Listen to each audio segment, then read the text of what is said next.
Assalamualaikum warahmatullahi wabarakatuh. Halo semuanya, perkenalkan kami dari kelompok 8.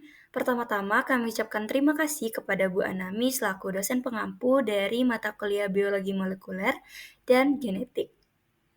Nah, di sini kami akan mempresentasikan hasil diskusi kami terkait chromatin licensing and DNA replication factor 1 as a potential prognostic and diagnostic biomarker for gastric cancer. Selanjutnya, izinkan saya untuk memperkenalkan anggota dari kelompok 8, yaitu saya sendiri, Aflisa Faiza Nabila, lalu ada Firda Agustin, Trinur Aziza, ada Dian Febriando, dan Laras Arista. Nah, selanjutnya akan dijelaskan oleh teman-teman saya. Baik, selanjutnya Latar belakang dari penelitian ini berfokus pada peran faktor licensing kromatin dan replikasi DNA, yaitu chromatin licensing and DNA replication factor 1 dalam konteks kanker lambung. Kanker lambung merupakan salah satu jenis kanker yang memiliki tingkat kematian yang tinggi, terutama pada stadium lanjut, di mana metastasis dan kekambuhan menjadi penyebab utama kematian pasien. Penelitian ini mengidentifikasi bahwa CDT1 diekspresikan secara berlebih dalam jaringan kanker lambung yang berhubungan dengan prognosis yang buruk. CDT1 berfungsi dalam pengaturan replikasi DNA dan menjaga integritas genetik sel. Ketidakseimbangan dalam ekspresi CDT1 dapat menyebabkan masalah dalam replikasi DNA yang berpotensi berkontribusi pada perkembangan kanker. Selain itu, penelitian ini juga mengeksplorasi bagaimana penurunan ekspresi CDT1 dapat mempengaruhi perilaku sel kanker, termasuk proliferasi, pembentukan koloni, dan migrasi sel. Dengan memahami mekanisme molekuler yang terlibat, penelitian ini bertujuan untuk memberikan wawasan baru tentang potensi dari CDT1 sebagai biomarker dan target terapeutik dalam pengobatan kanker lambung. Selanjutnya, hasil dan diskusi. Berdasarkan penelitian yang telah dilakukan, CDT1 ditemukan diekspresikan secara signifikan lebih tinggi atau secara berlebihan pada jaringan kanker lambung dibandingkan dengan jaringan normal, baik melalui analisis bioinformatika maupun imunohistokimia. Kemudian berdasarkan kurva ROC, seperti yang ada pada gambar, dengan area di bawah kurva atau AUC sama dengan 0,9526, yang mana hasil tersebut mendekati 1. Nah, hal ini menunjukkan bahwa CDT1 memiliki nilai diagnostik yang tinggi atau sangat baik dalam membedakan jaringan kanker lambung dengan jaringan normal.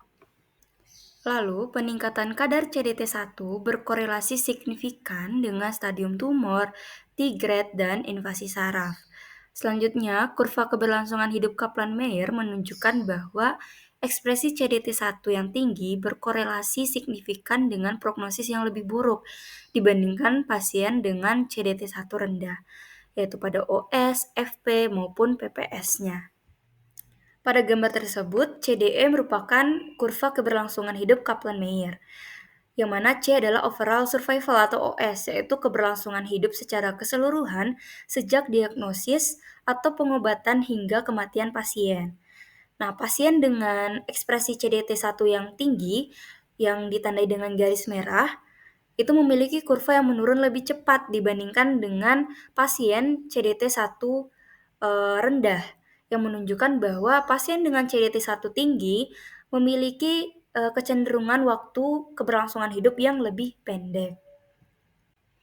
Gambar D merupakan kurva FP atau First Progression, yaitu waktu diagnosis atau pengobatan hingga perkembangan pertama dari kanker. Nah, pasien dengan ekspresi CDT1 tinggi memiliki kurva yang menurun lebih cepat, yang menunjukkan bahwa pasien dengan ekspresi CDT1 tinggi memiliki perkembangan kanker yang lebih cepat. Dan E adalah kurva untuk PPS atau Post Progression Survival, yaitu waktu dari perkembangan pertama kanker hingga kematian pasien. Nah, kurva yang menurun mencerminkan PPS yang lebih rendah. Artinya, pasien dengan CDT1 tinggi cenderung memiliki respons yang lebih buruk terhadap terapi setelah kanker berkembang. Nah, selanjutnya ada imunitas dan mutasi. Yang pertama, imunitas. Tingkat ekspresi CDT1 berkolerasi negatif dengan skor TD kanker lambung.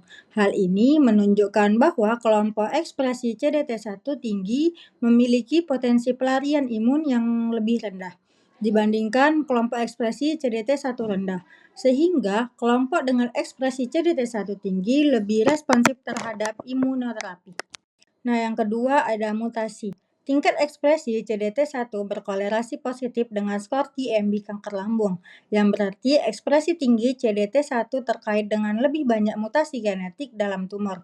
Mutasi pada gen seperti TTN, TP53, dan MUC16 lebih sering terjadi pada kelompok dengan ekspresi CDT1 tinggi yang dapat memperburuk keadaan tumor. Selanjutnya ada secara biologis, CDT1 mendorong proliferasi, migrasi, dan invasi sel kanker lambung melalui knockdown CDT1 menggunakan siRNA pada sel AGS dan GS1 secara signifikan mengurangi kemampuan proliferasi, migrasi, dan invasi sel kanker lambung.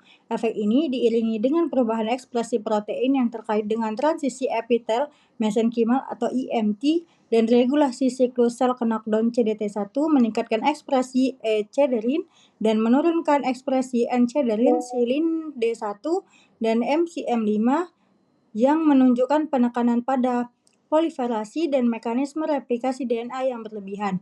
Temuan ini mengindikasikan bahwa CDT1 tidak hanya berperan dalam mendorong pertumbuhan dan metastasis sel kanker lambung, tetapi juga mengatur IMT melalui jalur protein yang mendukung ketidakstabilan genom. Baik, selanjutnya saya akan melanjutkan materi tentang peran biologi molekuler dengan kefarmasian. Biologi molekuler memiliki peran penting dalam kefarmasian, terutama dalam penelitian dan pengembangan terapi penyakit. Dalam konteks penelitian ini, pendekatan biologi molekuler digunakan untuk memahami protein CDT sebagai biomarker diagnostik, prognostik, dan target terapeutik pada kanker lambung. CD1 ditemukan diekspresikan secara berlebihan pada jaringan kanker lambung dan terkait erat dengan prognosis yang buruk, menjadikannya biomarker potensial untuk deteksi dini kanker. Studi ini juga mengungkap mekanisme molekuler yang mendasari peran CD1, termasuk regulasinya terhadap protein penting seperti siklin D1, MCM5, dan encadrin yang terlibat dalam proliferasi, migrasi, dan invasi sel kanker. Teknik biologi molekuler seperti RNA, Western blot, dan analisis bioinformatika digunakan untuk mengeksplor fungsi CDT1 yang membuka peluang untuk terapi yang lebih efektif dan meningkatkan respon imunoterapi. Temuan ini menunjukkan bahwa biologi molekuler mendorong inovasi dan kefarmasian untuk pengobatan yang lebih efisien. Penelitian ini mengungkapkan proses biologi molekuler CDT1 dan perkembangan kanker lambung dan potensi ekspresi untuk meningkatkan strategi diagnosa dan terapi. Baik, selanjutnya itu kesimpulan dari penelitian ini menunjukkan bahwa ekspresi faktor replikasi DNA1 berperan penting dalam perkembangan kanker lambung. Penelitian ini menemukan bahwa tingkat ekspresi CDT1 yang tinggi berkorelasi dengan peningkatan proliferasi sel kanker, migrasi, dan invasi, yang menunjukkan bahwa CDT1 dapat berfungsi sebagai biomarker prognostik untuk kanker lambung. Selain itu, knockdown CDT1 mengakibatkan penurunan kemampuan sel untuk berkembang biak dan bermigrasi, menandakan bahwa CDT1 mungkin menjadi target potensial untuk terapi imun dan pengobatan kanker lambung di masa depan. Penelitian ini memberikan wawasan baru tentang mekanisme molekuler yang mendasari kanker lambung dan potensi penggunaan CDT1 dalam diagnosis dan terapi. Mungkin segitu saja dari kelompok kami, kelompok 8. Kami mohon maaf apabila ada kesalahan kata, pengucapan, dan kepada Allah kami mohon ampun. Dan kami ucapkan terima kasih kepada teman-teman yang telah mendengarkan dengan baik. Kami akhiri, wassalamualaikum warahmatullahi wabarakatuh.